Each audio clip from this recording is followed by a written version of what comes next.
시간에 여호수아기 핵심 내용을 공부했고요. 오늘은 각 장별 내용을 살펴보도록 하겠습니다. 1장에서 하나님께서는 여호수아에게 사명을 주십니다. 1장 2절 3절에 백성은 오랫동안 모세를 따랐는데 이제 모세는 죽었습니다. 그리고 주님께서는 여호수아에게 백성을 맡기십니다. 주님께서는 두 번에 걸쳐 여호수아에게 마음을 강하게 하고 크게 용기를 내라 이렇게 말씀하고 있습니다.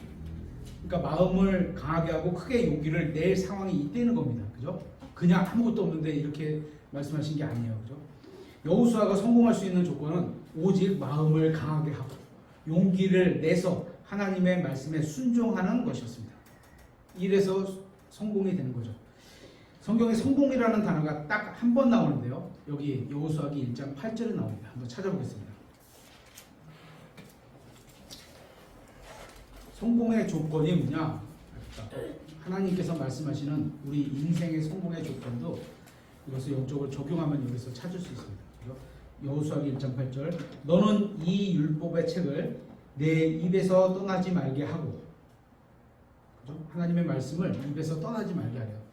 그냥 무슨 농담이나 그냥 쓸데없는 대화나 이런 거를 많이 하지 말고 하나님의 말씀을 입에서 떠나지 말게 하고 밤낮으로 그것을 묵상하여 시간이 되는 대로, 그죠? 잠도 이겨가면서 묵상하여 그 안에 기록된 모든 것에 따라 내가 잘 지켜지는 것들도 있고요. 속성에 따라서 내가 안 지켜지는 것들도 있어요. 근데 내가 잘 지켜지는 것들은 다른 사람에게 손가락질을 해요. 넌 그것도 못하냐? 그렇게 얘기해요. 근데 상대적으로 내가 안 지켜지는 것도 있잖아요. 하나님 말씀의 부분에서 이게 사람마다 속성에 달라서 약한 부분이 있어요. 근데 그거는 또 거꾸로 상대방이 나를 그렇게 된다는 거예요. 그래서 우리는 상대방이 내가 잘 되는 것만 아유 저 나보다 못해 이런 게 아니고 모든 면에서 나보다 나은 존재다. 그래서 겸손을 자꾸 얘기를 하잖아요. 그래서 모든 것에 따라 지켜 행하라. 이게 여호수아가 승리할 수 있는 하나님이 보실 때 성공하는 인생의 길입니다. 그죠? 구약 성경을 배우면서 이런 걸 배우는 거죠. 그죠? 선택받은 인도자 여호수아는 에브라임 지파에 속했습니다. 그는 아말렉과의 전쟁을 이끌었습니다. 그는 또 모세와 함께 시내산에 있었을 때 가나안에 보낸 12 정탐꾼 중 하나였습니다. 12 정탐꾼 중에서 몇 명? 하나님께 합당하게 보고한 자는 2명이. 리포트를 하나님이 말씀하시는 그 시각으로 보고서 리포트를 낸 사람은 둘밖에 없는 거예요. 나머지 열은 광야에서 다 죽은 거예요. 그렇죠? 하나였습니다. 2장에는 라합이 2명의 정탐꾼을 구한 유명한 이야기가 나옵니다. 라합은 창녀였죠. 성경의 기록에 따르면 여리고는 가나안을 정복하기 위한 전초 기지였기 때문에 딱 들어가서 첫 번째 만나는 거고 거기를 얻고 나면 거기서부터 이제 다시 정립을 해서 나가는 거죠. 싸움도 똑같은 거잖아요. 여호수아는 2명을 정찰병으로 보냈습니다. 정찰병들은 서로 잡힐 위기에 놓였지만 창녀 라합이 지붕에 숨겨주어 목숨을 건졌습니다. 라합이 정찰병을 숨겨주며 왕에게 거짓말을 하는 것을 통해서 그녀의 믿음은 아직 연약하다는 걸 알 수 있습니다. 이 정찰병은 라합으로부터 여리고성 전체가 이스라엘 백성으로 인해서 두려워 떨고 있다는 사실을 알려줬습니다. 그래서 그 보고를 딱 하니까 이제 어떻게 해요? 마음을 강하게 하고 이게 이제 딱 되는 거예요. 그죠? 하나님께서 우리가 들어가는 그 땅을 벌써 벌벌 떨게 하셨구나. 들어가서 소리만 지르면 다 무너지겠구나. 이런 걸 알았던 거죠. 라합은 살아계시고 참된 하나님을 믿고 도시가 함락되었을 때 그녀와 그녀의 가족은 살려주겠다는 약속을 받았습니다. 그래서 그 집에서 거기는 이제 성이 돼 있잖아요. 성은 우리 아파트처럼 이렇게 집들이 쫙 쌓여 있어요. 그래서 성벽에 집이 되는 거예요. 거기서 살던 라합은 주홍색 주홍색 끈을 묶어서 밑으로 정탐꾼들을 이렇게 내려주게 되죠. 그 표시로 인해서 자신과 자신의 가족의 목숨을 보장받습니다. 주홍색 실은 피를 통한 안전을 상징하기도 합니다. 이후에 라합은 이스라엘 사람 살몬과 결혼을 하는데 마태복음 1장 5절에 보면 마태복음 1장 5절 한번 찾아볼까요? 살몬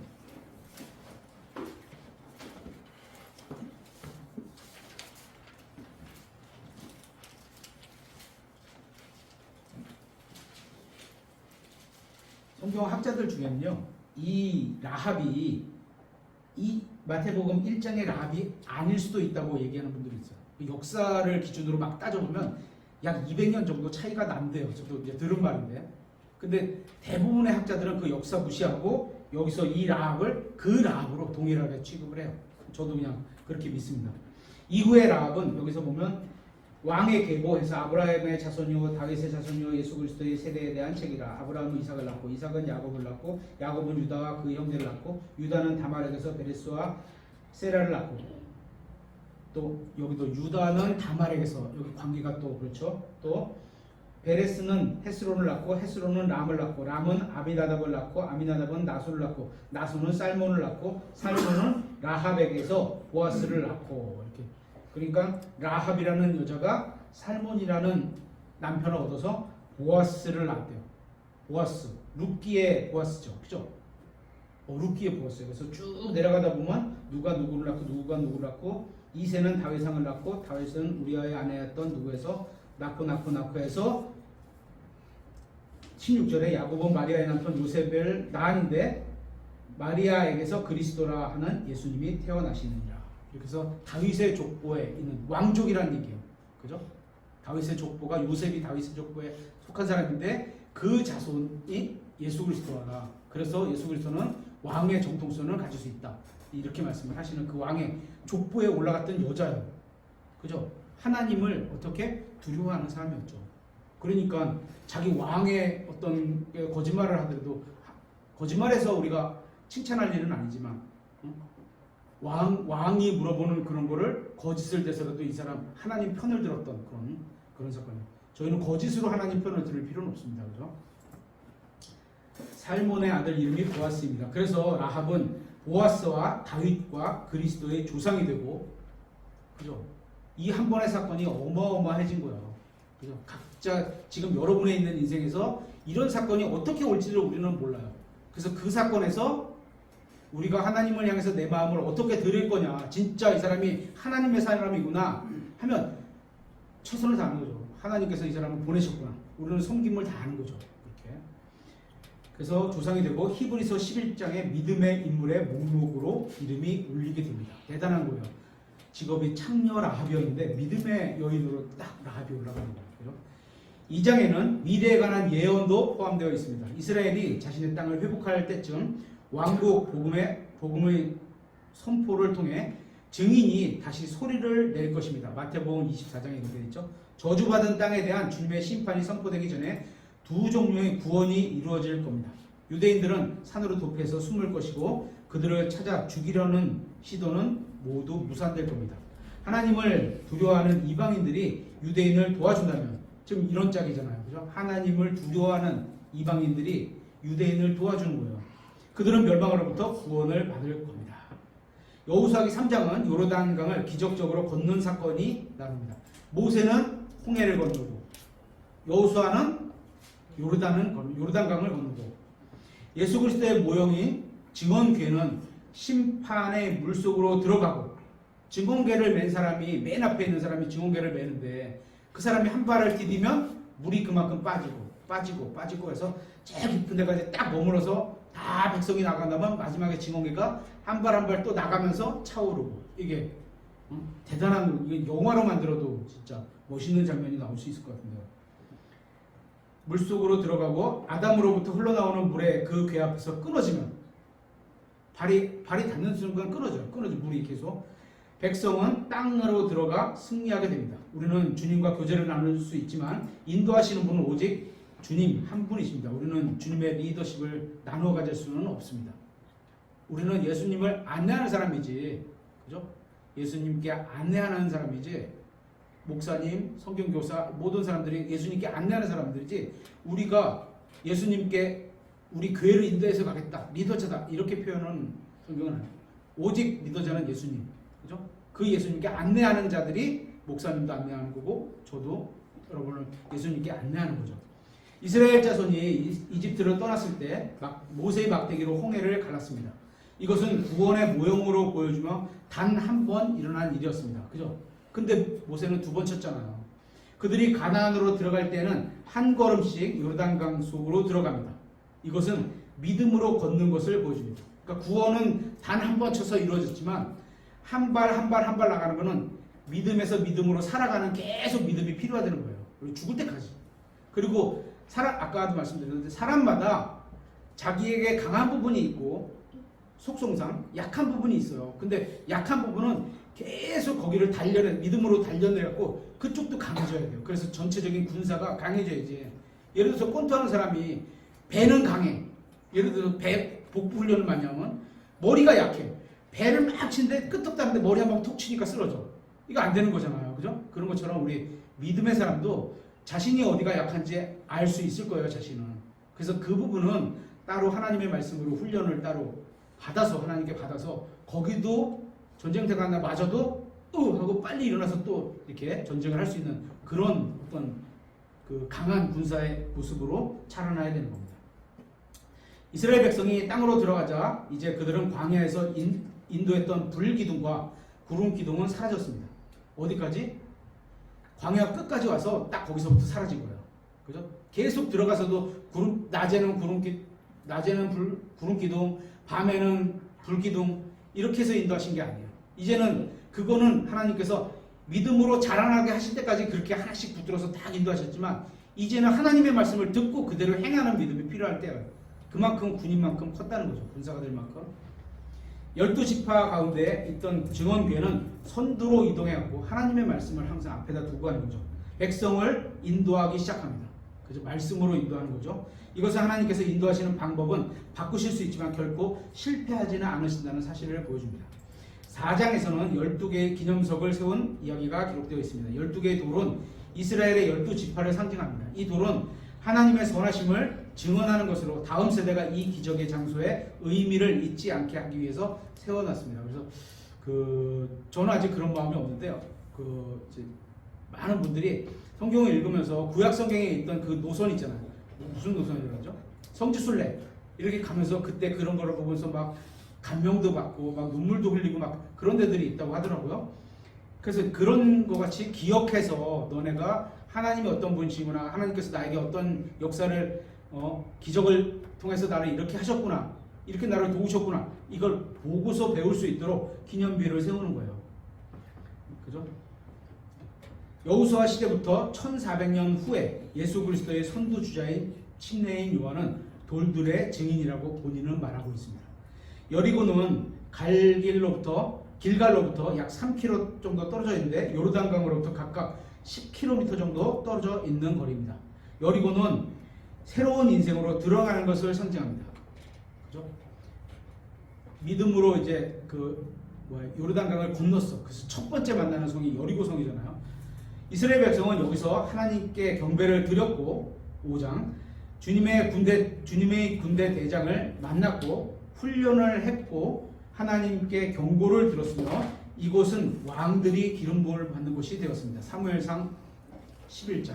그렇게 되면 사울이나 다윗이 되겠죠. 경배를 드리고 또 배교를 한 곳이기도 합니다. 하나님께 경배를 드릴 때 얼마 지나서 하나 하나님을 또 떠나기도 하는 그런 장소가 되죠. 여리고가 그렇다는 거예요. 5장에서 이스라엘 백성은 약속의 땅으로 들어갈 마지막 준비를 합니다. 그들은 요르단강을 건넌 후에 넷째 날에 유월절을 지켰습니다. 그들이 땅에서 묵은 곡식을 먹은 다음 날 만나가 그쳤습니다. 하늘에서 쏟은 만나가 언제까지 왔다고요? 땅에서 곡식을 취해서 먹은 날, 그날 없어졌다는 거예요. 할례의 표적은 광야에서는 지켜지지 않았습니다. 할례는 하나님과 이스라엘 사이의 관계를 보여주는 언약이었는데 새로운 시대는 이 언약을 지킬 필요가 없었습니다. 그때는 또 할례란 말씀을 안 하셨어요. 주님의 군대 대장은 여호수아에게 나타나 불타는 떨기나무에서 모세에게 그랬던 것처럼 그에게 신을 벗으라고 말씀합니다. 백성이 광야에서 방황할 때도 신이 헤어지지 않았습니다. 침례인 요한은 자신이 예수님의 신발끈을 풀 자격도 없다고 고백을 합니다. 또 기적 중에 하나가 신발이 닳지 않은 거죠. 그죠? 6장에서는 여리고 성을 돌아서 성이 무너진 이야기는 주일학교 성경 공부 시간에 어떻게 보면 가장 유명한 단골 주제이기도 합니다. 그죠? 그래서 예전에 제가 한 10여 년 전에 춘천에서 근무할 때 춘천에 근무하던 저희 계열사 부회장님이 계셨는데 그분이 이제 서울에 있는 대형 교회 장로님이세요. 그분이 이제 한참 기도하다가 여러분 이번 주에 우리 이거 이렇게 막 일주일에 한 바퀴씩 돌고 이번 날 돌아서 소리를 지릅시다 뭐 이렇게 말씀을 하시더라고요.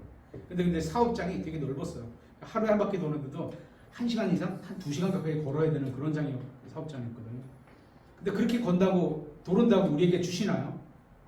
저희가 지금부터 제가 이번 주에 매일 아침에 다 여기서 구청을 가지면 좀 그러니까 구청 앞에까지 이 뒤를 이렇게 제가 매일 똑같은 걸 한 바퀴씩 돌고 일요일 아침에 와서 와 소리 지른다고 거기가 다 무너지고 제 땅이 되나요? 안 됩니다. 그죠? 그건 하나님께서 여호수아 시대에 여호수아와 같이 있는 그 백성들에게 믿음을 키우기 위해서 역사를 하신 거지, 믿음으로 일하시는 역사를 하신 거지. 지금은 저희는 그렇게 직접적으로 적용하지 않습니다. 그죠? 하나님의 말씀에 순종하면 모든 결과는 하나님이 책임져 주신다는 진리는 아이들뿐만 아니라 어른들도 계속 배워야 하는 겁니다. 그죠?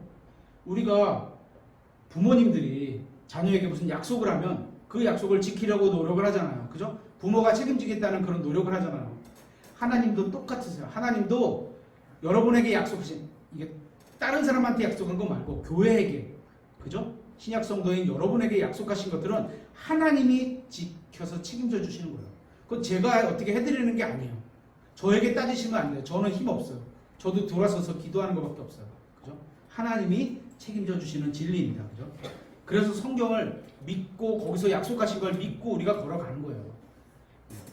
여리고성을 재건하는 자에게는 저주가 있을 것이라고 말씀하고 있습니다. 여호수아 6장에 주님의 말씀대로 여리고를 재건한 자들은 저주를 받았습니다. 열왕기상 16장에 이스라엘 백성은 가나안 민족을 제거하라는 명령을 받았습니다. 우리는 다음 사실을 반드시 이해해야 합니다. 첫 번째, 살인은 증오를 이유로 생명을 취하는 것입니다. 살인. 그래서 출애굽기에서 봤잖아요. 살인이 영어로 두 가지 단어를 썼다고 성경에 kill과 murder 이렇게 죠. kill은 그 본의 아니게 죽이는 거. murder는 죽이려고 계획을 잡고서 살인하는 거. 그래서 죽여라, 살인자는 죽여라 할 때는 murder를 쓰신 거고 살인한 자가 도피성으로 도망가게 하시면 kill을 쓰셨어요. 완전히 두 개가 다르죠.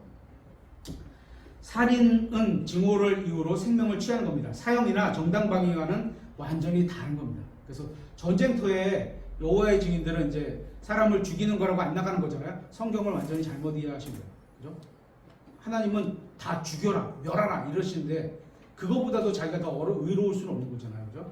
두 번째, 가나안 족속은 저주를 받았습니다. 그들은 짐승과 더불어 가증한 짓을 행한 악한 사람들이었습니다. 성경에 보면 남자가 남자를, 여자가 여자를, 그 다음에 사람이 동물을 이렇게 돼 있어요. 그래서 우리나라도 벌써 동성연애가 진짜 국가에서 뭐 대놓고 인정하진 않지만 그냥 얼렁뚱땅 인정을 하고 얼렁뚱땅 뭐 나쁘다는 것도 아니고 얼렁뚱땅 좋다는 것도 아니고 그냥 이렇게 얼렁뚱땅 넘어가는 그런 시대에 왔는데 이제 조만간 되면 남자가 남자를 가증한 짓이잖아요. 여자가 여자를 가증한 짓이잖아요. 결과는 뭐라고? 사람이 짐승과 여기까지 가게 된 거예요. 그게 이제 성경이 말하는. 그러니까 가나안에 들어가서 모든 남자, 모든 여자, 모든 짐승을 다 죽여야 된다는 게 그래서 말씀하시는 거죠. 세 번째, 하나님께서는 무죄한 사람이나 의로운 사람이나 회개하는 사람은 살려두십니다. 그래서 항복하면 살려주는 거예요. 노아, 롯, 라합, 니느웨의 경우를 보면 알 수 있습니다. 하나님께서는 심판하시기 전에 항상 회개할 기회를 먼저 주십니다. 아침에도 살펴봤듯이 출애굽기에서 장자를 죽인 사건이 10번째잖아요. 9번째까지 계속 기적을 보여주면서 회개하려는 거예요. 그게 나는 너의 심판하시는 하나님인데 두려움을 갖고 회개를 해라 이래야 되는 건데 회개를 안 하잖아요. 그죠? 사람들은. 우리는 라합의 증언을 통해 가나안 땅의 모든 사람들이 하나님의 역사를 듣고 두려워했다는 사실을 알고 있습니다. 하지만 수많은 가나안 사람들 중에 주님을 믿는 사람은 누구? 라합밖에 없었다는 게 참 아쉬운 얘기입니다. 다섯 번째, 온 몸이 살기 위해서 병에 걸린 다리를 잘라내야 하는 경우도 있다고 합니다. 그죠? 우리가 살아가면서 혈관을 타서 뭐가 한다든지 균이 막 올라오면 다리를 잘라야 되고 생명을 구하기 위해서는 팔을 잘라야 되는 경우가 있잖아요. 그죠? 하나님께서는 한 가족이나 부족이나 민족을 보존하기 위해서 어떤 개인을 치시거나 제거하시기도 한다는 겁니다. 모든 사람들은 평등하지 않습니다. 태어날 때부터 평등하지 않아요. 하나님께서 주신 것에 만족하고 그 만족 안에서 감사하면서 지낼 뿐이지 평등하진 않아요. 하지만 하나님께서는 모든 사람들을 동등하게 대우하십니다. 누구나 구원받을 수 있게 똑같은 방법으로. 그죠? 그러니까 돈이 많아도 하나님 예수 그리스도를 믿는 거를 통하지 않고는 하늘나라에 갈 수 없는 거죠. 딱. 하지만 회개를 거부하고 하나님을 믿지 않는 사람들은 죽게 될 겁니다. 죄의 삭은 사망이니까. 7장은 아간의 죄로 인해 이스라엘 백성이 아이에서 패배한 가슴 아픈 이야기가 기록되어 있습니다. 그는 옷과 금과 은을 훔쳤습니다. 어떻게? 그런 걸 취하지 말라고 하는데 이게 나가서 전쟁이 끝나고 나면 이게 다 나가서 내가 사회에서 쓸 수 있는 물건이거든. 그러니까 좋은 것을 취해가지고 탁 숨겨놓는 거야. 집안에다가. 하나님은 그걸 아신 거죠. 한 사람의 죄가 공동체 전체의 죄가 되었습니다. 누구 한 사람이 이렇게 훔쳐가면요. 옆에 있는 사람 괜찮구나. 또 가져가는 거야. 그러니까 안 되는 거야. 그래서 한 사람이 중요한 거야. 첫 번째 한 사람. 그래서 한 사람의 숨겨진 죄가 교회 전체를 망가뜨릴 수 있습니다. 한 사람 한 사람이 퍼져 나갈 수 있다는 거예요. 죄는 죽음을 가져옵니다. 은밀한 죄가 모든 사람 앞에 공개되었습니다. 한 사람의 죄가 다른 사람에게 상처를 주고 또 다른 사람의 죄가 나에게 상처를 주기도 합니다. 아간의 이야기는 경고로 가득합니다. 아간이 지은 죄는 이브가 지은 죄와 같은 패턴을 비슷한 모양새 패턴을 갖고 있습니다. 여호수아기 그는 눈으로 보았고 탐욕을 부렸고 결국 그것을 가졌습니다. 이브하고 똑같죠. 눈으로 보았고 탐욕을 부렸고 그것을 가졌습니다. 아간은 죄를 고백했지만 이미 회개의 기회는 지난 뒤였습니다. 미리 아까 구원도 하나님께서 구원의 문을 닫으시기 전에 회개하고 예수 그리스도를 받아들여야지. 딱 닫아버리면요 소용이 없는 거예요. 때가 이미 늦은 거예요.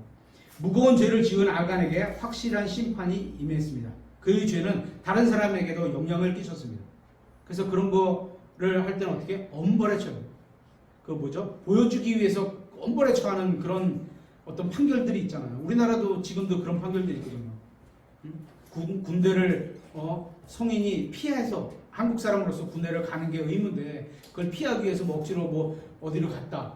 그래서 군대를 다 그러니까 징집 연령이 지나서 들어오려고 하는데 국가에서 딱 막는 경우도 있고. 그거는 어떻게 보면 대표성의 원리죠. 그 한 사람 개인이 잘못했지만 그게 그를 그렇게 함으로써 다른 사람에 대해서 경각심을 세워주는 거거든요. 그러니까 본인은 굉장히 아쉬울지 모르지만 성경을 통해서 이런 거 보면 내가 이런 자리에 내가 이렇게 섰구나.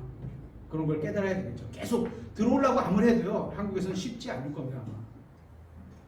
회중도 그의 죄로 인해 상처를 입습니다. 그의 가족도 그의 죄로 인해 죽음을 당했습니다. 주님의 원수들은 그의 죄로 인해 힘을 얻습니다. 악한 자니까 하찮은 옷과 돈으로 인해서 치른 대가가 너무도 큰 겁니다. 그죠? 이스라엘 민족은 10번의 전투를 치렀습니다. 9번은 탈취물을 얻었는데 아간은 탈취물을 주님께 드리는 대신 자신이 가졌습니다. 이게 이제 문제가 된 거죠. 8장에서 이스라엘 백성은 하나님의 축복 아래 아이를 사로잡았습니다. 아이성 이거죠. 근데 영어로 이 아이가 I 이거야. 딱 이거 보면서 되게 좀 어떤 의미가 있는 것처럼 보이기도 하더라고요. AI 이렇게 돼 있어. 여리고와 아이를 공격함으로 여호수아는 가나안의 변방에서 중심으로 가로지르면서 북쪽과 남쪽이 연합하지 못하게 했습니다. 가운데를 뚝 잘라갖고 우리나라도 누구죠? 인천 상륙작전이 그런 거잖아요. 우리나라 이렇게 긴 이 호랑이 모양이 있는데 부산에서 미군이 이렇게 인천으로 상륙해갖고 허리를 뚝 잘라. 그러고 나니까 이 가운데 있는 북한군들은 다 포위가 된 거잖아요. 물자가 들어올 수가 없으니까 여긴 죽을 수밖에 없죠. 질 수밖에 없어요. 그래서 그렇게 해서 잡은 거죠. 여기도 마찬가지입니다. 북쪽과 남쪽을 연합하지 못하게 가로질렀습니다. 여호수아가 마치 패배한 것처럼 거짓으로 꾸미며 후퇴한 것을 후에 많은 장군들이 모방을 했습니다. 진짜 성경에 있는 어떤 그 계략들을 실제의 전쟁에서도 계속 사용하고 있다는 거예요. 공개적으로 하나님의 말씀을 읽는 것으로 승리를 축하하고 있습니다. 아골골짜기는 아골골짝 민들에도 그런 찬송가가 있죠. 민족적인 회개의 장소일 뿐만 아니라 속죄의 장소이기도 합니다. 이스라엘은 죄를 지고 그로 인해 고난을 당했습니다. 개인의 죄가 민족적인 심판을 불러왔습니다. 한 사람의 죄가 민족 전체에게 전가되어서 민족 전체의 죄가 되었고 그로 인해서 하나님의 진노가 민족 전체에게 임했습니다. 그래서 그냥 작은 누룩 하나가 전체의 몸을 뜨게 하는 거라 이러는 말씀처럼 누룩이 죄를 상징하는 거잖아요. 작은 누룩이 작은 죄라도 교회에 들어와서 이게 만연해지면 전체가 부풀고 썩어버리게 되는 겁니다. 한 사람의 죄가 발각되고 하나님 앞에 고해졌을 때 죄는 회중 전체에게 전가되었으며 다시 죄를 지은 사람의 머리로 돌아갔습니다. 한 사람의 죄가 민족의 죄가 되었고 민족의 죄에 대한 벌은 다시 한 사람에게 돌아가 그에게 내려졌습니다. 범죄자가 돌을 맞아 죽는 것은 자신이 뿌린 대로 거둔 것일 뿐만 아니라 민족의 죄를 한 사람이 속죄한 것이기도 합니다. 대표성이에요, 항상. 이 속죄로 말미암아 문제의 골짜기에 소망의 문이 열렸습니다.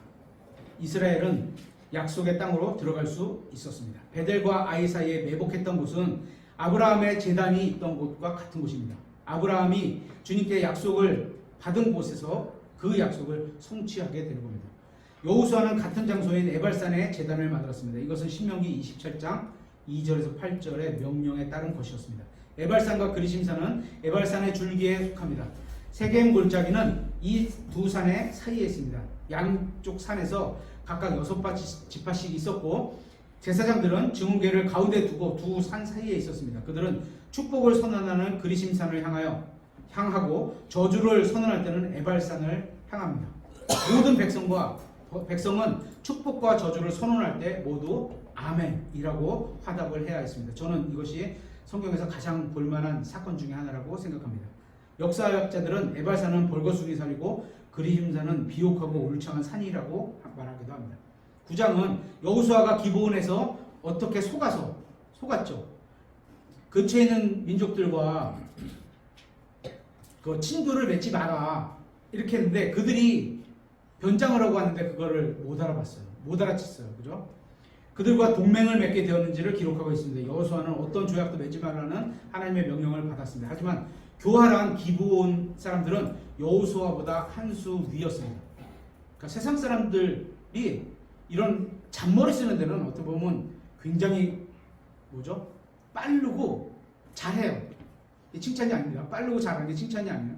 근데 우리는 어떻게 보면 좀 둔해요. 둔해도 하나님의 말씀대로 살아가는 게 맞아요.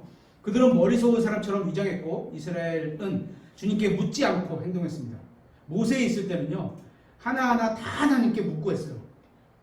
근데 이제 이 여호수아는 그 모세보다는 조금 어떻게 보면 그런 면에서 좀 약했던 거죠. 그들과 동맹을 맺게 됩니다. 기브온 사람들은 히위 족속이었습니다. 그들이 섬기는 신들로 인해 그들은 하나님께 저주를 받은 족속이었습니다. 주님께서는 이러한 자들을 이스라엘에게 올무가 되지 않도록 그죠? 그들의 거짓 종교와 인종과 혼합하지 않도록 그들을 혼합으로 이끌 것을 아셨습니다. 그러니까 외부에서 이런 거죠. 한국에 투자가 들어와요. 예를 들어서 한국의 강남에 뭐 이렇게 중동 지방에서 투자가 들어와. 근데 투자가 들어올 때 돈이 들어온다는 거예요. 그죠? 한국 개발을 위해서 돈이 들어오는데 돈이 들어올 때 뭐가 같이 들어오냐? 종교가 같이 들어와요. 그런 거 생각 안 해보셨죠? 그래서 그 강남에 가면 테헤란이라는 도로가 있어요. 테헤란. 그게 어디죠? 어느 나라인지는 딱 기억이 안 나는데 거기서 우리나라에 경제적으로 투자를 할 때 한국에서는 거기다 이름을 하나 줬어요. 테헤란으로. 그러면서 어떻게 돼요? 사람들이 자기네 종교가 들어오는 거예요. 12시만 되면 방향을 딱 빼서 1시간 동안 쉬면서 엎드려서 절하고 막 이런 게 이제 막 생기고 인천에도 사원들이 막 생기고 지금 그렇게 진짜로 생기고 있습니다. 그런 것들이 다 이게 들어오면 순수해야 될 우리 민족이 썩어가는 거예요. 그죠? 곪아가는 거예요. 그래서 하나님께서는 그들을 모두 진멸하여 살아있는 것을 하나도 살려두지 말라고 하신 겁니다. 하나도 살려두지 말라. 기브온은 베델에서 10km 정도 떨어져 있으며 예루살렘에서 13km 북서쪽에 떨어져 있습니다. 그들은 여리고의 멸망으로 인해서 두려워서 계략을 꾸몄고 그로 인해 주위의 민족들의 진노를 샀습니다. 그렇게까지 해서는 살아야 돼. 근데 걔네들은 살긴 살았어요. 그죠? 하지만 그들은 이스라엘의 하나님이 뛰어나신 분이라는 사실을 알고 이것을 기회로 삼았습니다. 그래서 기브온 사람들은 11가지 진실을 말하고 한두 가지 거짓말을 합니다. 그러면 사람들은 어떻게 돼? 진실이 더 많으니까 그 거짓말을 할 때도요, 거짓말을 못 느끼게 하는 거예요. 슬쩍 집어넣는 거예요. 내가 이렇게 차차차차 하면서 하나님의 말씀을 바꿀 때도 똑같죠, 마귀가. 똑같은 말씀이 쫙 있는데 여기서 이만큼만 살짝 바꾸는 거예요. 그러면 못 알아봐요. 진짜 정교하게 쳐다보고 다 1대1로 이렇게 대조해보지 않으면 찾기가 굉장히 어려워요.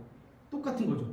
10가지는 10가지를 말했는데 80%는 참을 말하고 20%는 거짓말하면 거짓말을 그 안에서 골라내기가 쉬운 게 아니에요. 진짜 깨어있고 하나님의 말씀을 완벽하게 알지 않으면 골라낼 수가 없어요. 그래서 우리는 그렇게 할 수 없을 때는 어떻게 해요? 성경을 펴는 거예요. 그죠? 내 마음에 성경 기록이 100% 없잖아요. 완벽한 성경 기록을 펴서 하나하나 대조를 하는 거예요. 아, 이거 틀려, 버려. 이거 맞아. 여기까지 돼. 아, 모자라. 더해. 이렇게 할 수 있는 거거든요. 20%는 누룩이 전체를 부풀게 하는 겁니다. 하나님의 말씀과 역사는 자신의 배를 섬기는 것이 심각한 문제를 일으키게 된다고 증언하고 있습니다. 부적절한 자들과 동맹을 맺은 결과가 사무엘기 하 21장의 결과로 나오게 됩니다. 10장에서는 남쪽 왕들의 정복한 이야기가 나옵니다. 기브온은 이스라엘과의 연합으로 인해 예루살렘, 헤브론, 야르못, 라기스, 에글론 왕들이 모여서 기브온으로 진격을 합니다. 그래서 여호수아는 기브온을 구출하러 갑니다. 동맹을 맺었으니까 또 빼줘야 돼요. 비록 그는 실수를 하긴 했지만 자신의 말을 지켰습니다. 약속을 지켜야 되는 거예요.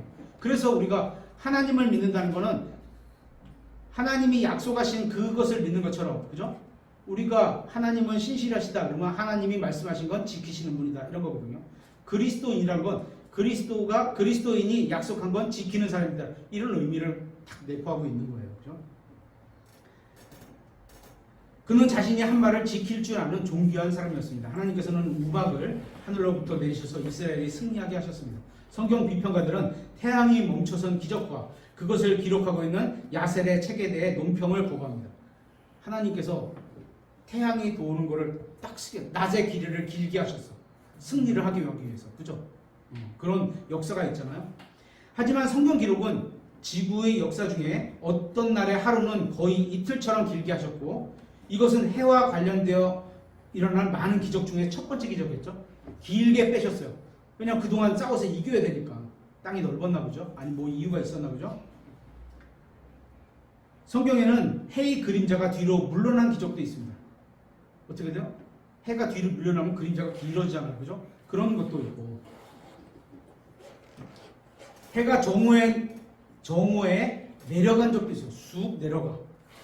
꼼꼼해지는 거죠. 해가 갑자기 어두워지는 기적도 있었고 또 다시는 해가 지지 아니한다는 영원한 말씀도 이사야서 60장에 있습니다. 본문은 예수 그리스도의 재림에 관한 많은 문맥을 담고 있습니다. 주님께서는 이스라엘을 위해서 싸우셨습니다. 하나님의 원수들은 동굴 속에 숨어 있었습니다. 그죠? 여호수아기 10장 24절에 이렇게 써 있습니다. 그들의 왕들을 여호수아에게로 끌어내매 여호수아가 이스라엘의 모든 사람을 부르고 자기와 함께한 전사들의 대장들에게 이르되 가까이 와서 이 왕들의 목을 발로 밟으라 하니 왕들이 가까이 가서 그들의 목을 발로 밟으매. 여호수아기 10장의 승리는 예수님께서 돌아오실 때의 상황을 그림자로 보여주는 겁니다. 예루살렘이라는 이름은 성경에 여기서 처음 쓰였습니다. 이런 내용이 많죠. 그죠? 11장에서는 북쪽의 왕들을 물리치고 그들의 지역을 정복한 사건이 기록되어 있습니다. 31명의 왕들을 진압하고 나서 땅에서 전쟁이 그쳤습니다. 여리고는 저항하지 않았습니다. 아이에서는 반격도 하지 않았습니다. 기브온에서는 왕들이 연합하여 공격했습니다. 우리가 은혜 안에서 성장해가고 주님 안에서 승리할 수 있도록 영적인 저항도 우리가 자라나면 자라날수록 그만큼 더 큰 장애물이 있게 된다는 거예요. 근데 하나님은 약속하셨죠. 너희가 이길 수 있을 만한 것을 허락하시겠다 이랬단 말이에요. 그러니까 아무리 큰 장애물이 있어도 하나님이 허락하신 거니까 내가 그걸 이길 수 있다는 거예요. 하나님이 허락하셨다는 거니까. 그죠? 여호수아는 12장부터 20장에서 전체의 땅을 정복하게 됩니다. 하지만 적은 수의 가나안인들이 살아남게 됩니다. 쓸모가 있었던 거예요. 그렇죠? 그들에게 여호수아가 사망한 후에 이들은 이스라엘의 문제를 일으킵니다. 계속 그런 거죠. 하나님께서 전체를 다 진멸하라고 하셨는데 그 중에 뭐 쓸모가 있어서 아까 같이 금, 은 이런 것들은 사회에 나가서 쓸 수 있으니까 딱 빼놔. 이런 거랑 똑같은 거예요. 쓸모가 있을 만한 것들은 살려놨는데 예를 들어서 건강한 뭐 노예 종 이런 것들은 이런 것들이라고 해서 미안합니다. 이런 그 사람들은 종으로 부릴 수 있으니까 살려줄 수도 있었잖아요. 근데 이게 이제 하나님의 말씀에 그 조금 불순종한 게 결론은 이게 이스라엘 민족 전체에 문제가 생기게 되는 거예요. 그죠? 12장은 모세와 여호수아가 정복한 왕들의 목록이 나옵니다. 13장은 두 지파와 반 지파가 요르단 동쪽에서 모세로부터 받은 상속제사에 관한 이야기가 나옵니다. 숫자의 의미를 부여하는 사람들은 여호수아기 13장 13절이 이스라엘이 명령에 순종하지 못하고 실패한 첫째 기록이라고 일하는데 의미를 둘 겁니다. 항상 뭐 첫 번째가 중요하고 막 이렇게 믿는 분들 있잖아요. 뭐 그것도 중요하죠, 그죠? 압살롬을 출산한 다윗의 아내는 마땅히 멸망시켰어야 했지만 이방인이었잖아요. 이방민족, 그죠? 그렇게 하지 못한 그술 족속에게서 나온 여자였습니다. 14장에서 갈렙은 40년 전에 약속받은 땅을 싸워서 얻습니다. 이제 갈렙 얘기가 나오네요. 나이가 들어도 여전히 말씀 안에서 거하며 믿음의 선한 싸움을 싸우고 주님께서 약속하신 것을 믿음으로 싸워서 받아내야 합니다. 우리도 갈렙처럼 노년에도 주님을 위해 싸울 수 있습니다. 그는 다른 사람이 두려워한 일을 믿음으로 해냈습니다. 그러니까 사람마다 믿음의 크기나 이렇게 다 똑같지는 않아요. 그죠? 하지만 그 중에 그래도 대표성을 할 수 있을 만한 그런 믿음의 용사가 있다면 그가 먼저 앞에 나아가면 또 뭐라 그러죠? 이게 그 믿음이 다른 사람에게 어떻게 보면 좋은 영향력을 줘서 믿음으로 성장해 나갈 수 있는 계기가 되거든요. 15장에서 유다 지파는 땅을 받습니다. 이 지파는 여정을 이끌었고 이제 이스라엘 지파 중에서 처음으로 땅을 소유하게 됩니다. 유다는 왕의 지파로서 첫째가 됩니다. 유다 지파에서 할당된 땅은 최전선이었습니다. 유다 지파의 사자 이렇게 표현하잖아요. 유다 지파는 안식을 취하기보다는 이스라엘을 위해 맡은 임무 중에 충실했던 것 같습니다. 그러니까 맨 앞에서 싸움을 계속해 나갈 만큼 그런 지파였다는 거죠. 그러니까 지파마다 다 특징이 있는 거예요. 보석으로 나타날 때도 다 특징이 있는 것처럼 16장에 에브라임 지파의 땅은 비옥하고 아름다운 것이었습니다. 하지만 이것은 아직 가나안인들의 손에 있었기 때문에 취하기에 어려움이 있었습니다. 우리는 이것을 통해 가장 큰 축복은 가장 강한 원수와 싸워서 승리를 얻을 때 그만큼 큰 믿음의 어떤 그 싸움에서 이겼을 때의 만족감은 그만큼 크다는 겁니다. 그죠? 교훈을 얻게 됩니다. 에브라임 지파의 불행은 다음 구절을 통해서 잘 드러납니다. 여호수아기 16장 9절에 에브라임 자손을 위해 구분한 도시들 곧 모든 지파들과 그것들의 마을들이 므낫세 자손의 상속재산 가운데 있더라. 므낫세 자손의 상속재산 가운데 있더라. 10절 그들이 게셀에 거하는 가나안 족속을 쫓아내지 아니하였으므로 쫓아냈어야 되는데 쫓아내지 않았어요. 가나안 족속이 이날까지 에브라임 족속 가운데 거하면서 조공을 바치며 우리가 너네한테 조공을 바칠 테니까 여기서 살게 해줘. 공짜로 너네 돈을 얻어가면 되잖아. 이런 거예요. 근데 그거를 하나님은 그런 거 필요 없으니까 다 쫓아내 이랬는데 그래 조공? 그래 너네 그 조공 바치고 여기 살아. 이렇게 됐던 거죠. 이것으로 인해 이 지파는 우상 숭배에 빠지게 됩니다. 그죠? 가나안 족속 다 죽여야 됐고 우상 숭배가 많았던 거잖아요. 에브라임인들의 도시들이 므낫세 지파의 영토에 속해 있다는 것은 참 흥미롭습니다. 게다가 므낫세 도시들이 아셀과 이사갈 지파에 속하기도 했습니다. 이러한 일들이 일어난 첫째 이유는 에브라임과 므낫세가 요셉의 아들일 것 때문일 것 같습니다. 그냥 아버지가 하나이기 때문에 형제간에 왔다 갔다 했을 수도 있다. 둘째, 아셀과 이사갈은 자신들에게 주어진 땅을 차지할 만큼 강하지 않았기 때문입니다. 너네 이 땅을 가자 했는데 가질 만큼 전투력이 없는 거예요. 하나님에 대한 믿음의 그 강함이 없는 거예요. 그러니까 다른 데서 침범해서 들어오면 또 형제가 가서 뺏어줘야 되잖아요. 그죠? 17장에서 에브라임과 므낫세 지파는 자신들에게 주어진 땅을 만족하지 못해서 여호수아에게 불평을 했습니다. 여호수아는 그들의 연약함을 이해했고 투쟁을 통해서만이 그들을 강해질 수 있다는 점도 파악을 합니다. 그러니까 믿음으로 계속 싸우지 않으면요 점점 나약해지는 거예요. 저도 이번에 아파지니까 제가 그 어떤 일을 하고서 지금 약 한 4년 동안 근육을 단련하는 일을 단 한 번도 한 적이 없었던 거예요. 근데 이번에 아프고 나니까 내 몸속에 근육이 진짜 쭉 빠졌구나. 이런 걸 느끼게 되는 거예요. 똑같죠? 그죠? 계속 영적으로 우선 전쟁이 있고 막 이렇게 활동을 계속하지 않으면 연약해질 수밖에 없습니다. 그는 그들이 새로운 땅을 찾아보기보다는 산으로 올라가 나무를 베고 적들을 몰아내서 그들의 지경을 넓히도록 했습니다. 여호수아는 그들에게 불평을 그만두고 일하는 법을 가르치게 됩니다. 그렇죠? 여호수아기 18장을 보면 성막은 블레셋인들이 증언궤를 가져갈 때 실로에 있었습니다. 실로 어딘지 아시죠? 증언궤는 사울의 때에 베냐민의 노베에 있었습니다. 솔로몬의 통치 초기에는 기브온이 있었습니다. 실로에 성막이 세워져 있던 이유는 나와 있지 않지만 아마 그것이 국가 중심이었기 때문일 것 같습니다. 남은 7개 지역의 분할에 관해서 살펴보면 첫 번째 지역은 베냐민. 베냐민은 이스라엘에서 가장 작은 지파로 보이지만 규모가 작아서라기보다는 역량이 작은 것으로 보입니다. 후에 민족이 분열되고 베냐민 지파는 유다 지파와 함께하게 됩니다. 베냐민 지파에 주어진 땅은 가파른 산 지역이 있습니다. 베냐민 지파의 많은 도시들이 높은 곳에 그래서 세워지게 됩니다. 이들은 가장 작은 지파로 여겨졌지만 강력한 전사들이 나오기도 합니다. 사사기 20장에 많은 유명한 전쟁이 베냐민 지파의 영토에서 일어났습니다.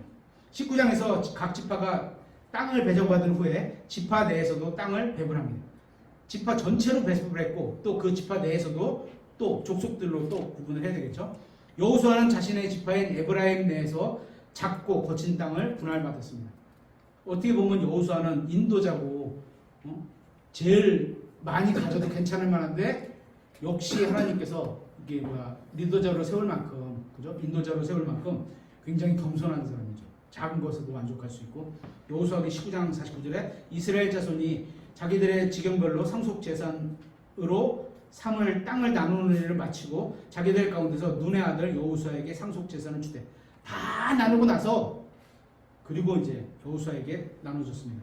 여호수아는 그리스도인의 사역에 좋은 예를 보여줍니다. 그가 위대한 이유는 그가 모든 사람을 섬기는 사역자였기 때문입니다.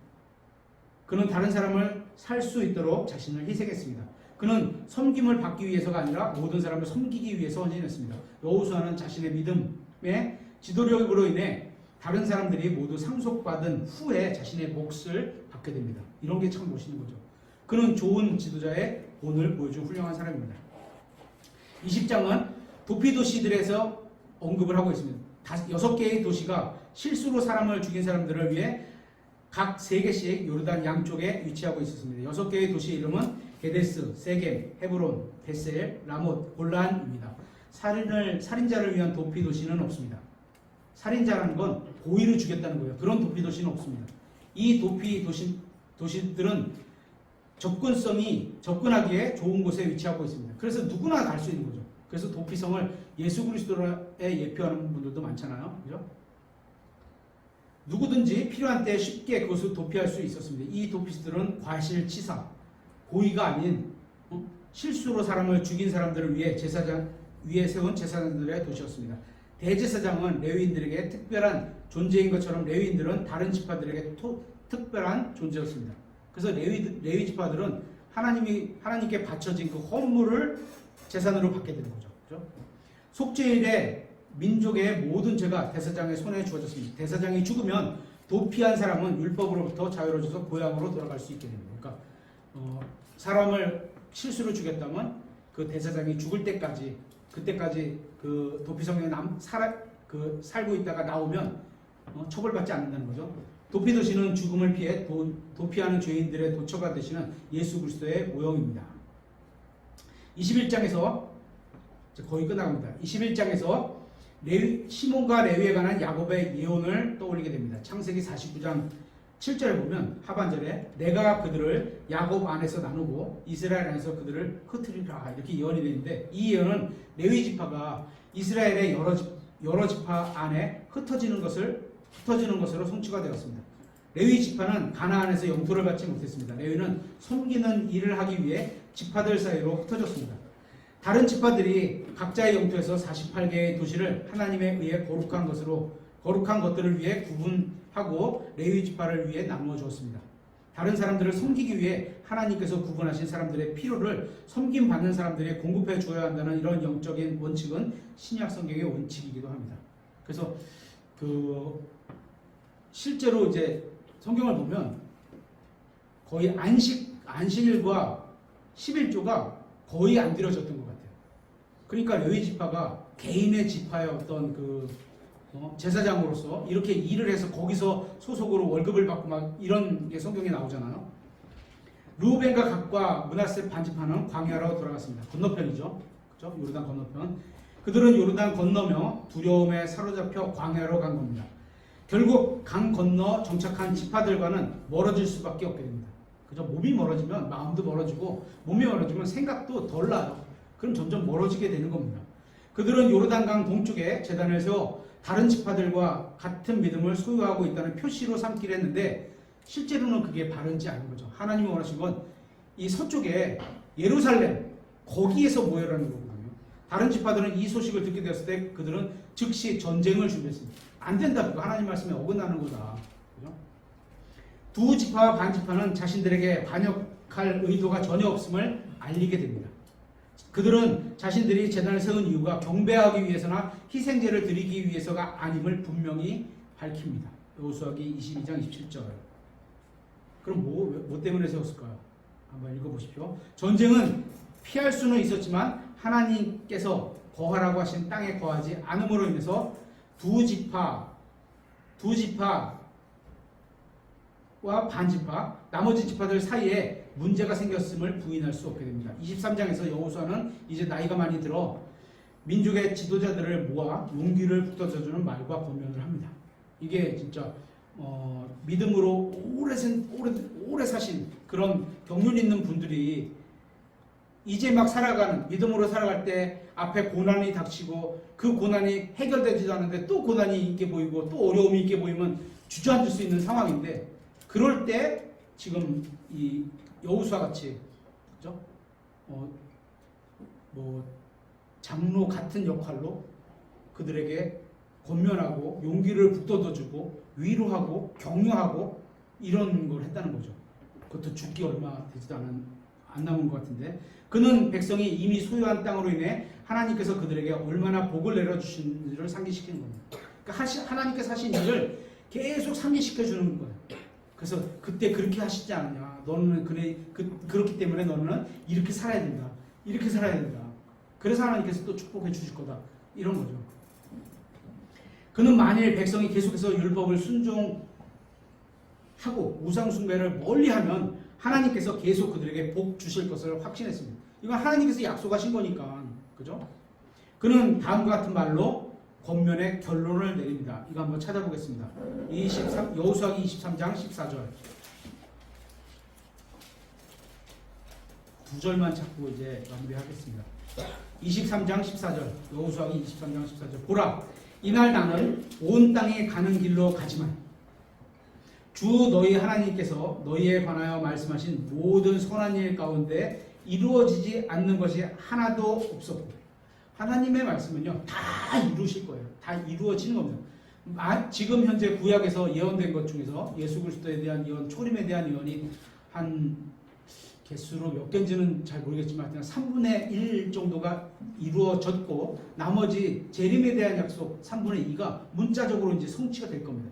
여기도 지금 그런 하나님의 말씀에 대한 어떤 태도가 나오잖아요. 너희에 관하여 말씀하신 선한 모든 일 가운데 이루어지지 않은 것이 하나도 없고 다 너희에게 이루어져서 그중 하나도 이루어지지 않은 것이 없음을 너희가 너희 온 마음과 너희 온 혼으로 아느니라. 다 알아. 다 봤어. 하나님께서 역사하신 걸 다 봤어. 그러니까 어떻게? 하나님의 말씀을 믿고 살아가라. 이렇게 계속 권면하고, 그죠? 응원하는 거죠. 저는 우리가 하늘나라에 도착하면 주 예수 그리스도께서도 자신의 교회에게 이와 같은 말씀을 하실 거라고 믿습니다. 그죠? 24장에서 여호수아는 다시 장로들을 모읍니다. 이번에는 과거의 역사를 간략하게 요약하고 아브라함의 아버지인 데라 시대부터 이삭, 야곱을 거쳐 그들을 이집트에서 구출해낸 모세와 아론의 시대와 광야에서 하나님께서 얼마나 그들에게 신실하게 돌봐주셨는지를 언급합니다. 여태까지 너네를 위해서 하나님께서 역사하시고 은혜 베풀어 주신 게 얼마나 큰데 이런 걸 말해주는 겁니다. 그는 하나님께서 그들을 어떻게 가나안으로 인도하시고, 그죠? 원수들을 복종케 하셨는지 이야기했습니다. 다 봤잖아. 나와 같이 너네들 다 전쟁하면서 다 봤잖아.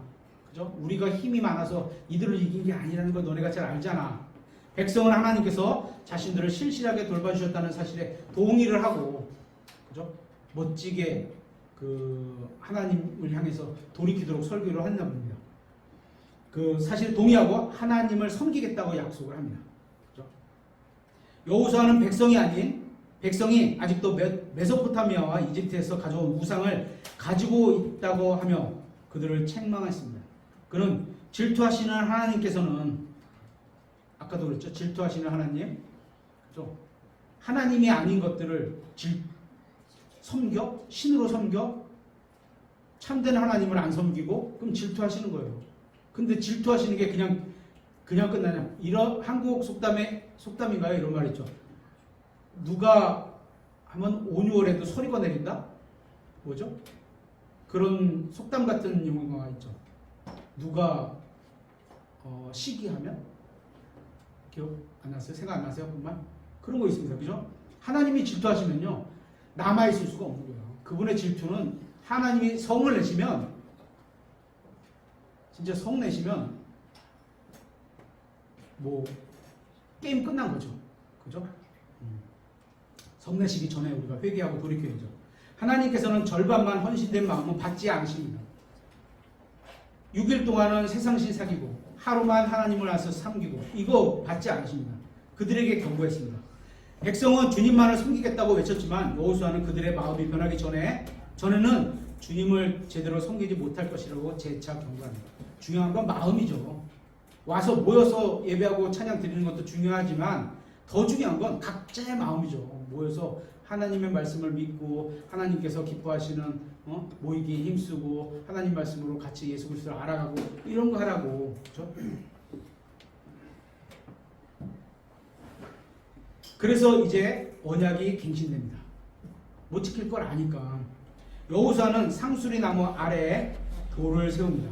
백성은 이 언약에 동의하면서 스스로 증인이 됩니다. 약속을 맺은 거죠. 여호수아는 모세가 신명기 31장에서 한 것처럼 책을 잘 이용했습니다. 그는 지역마다 책을 두었습니다. 그는 백성에게 모세의 책을 읽어주었습니다.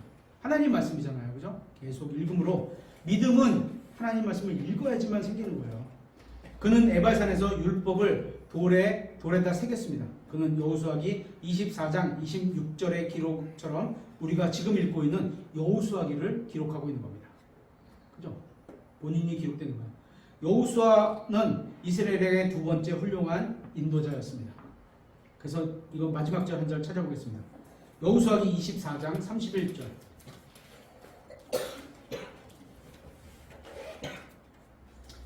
여호수아기 24장 31절. 이스라엘이 여호수아가 살아있는 모든 날 동안과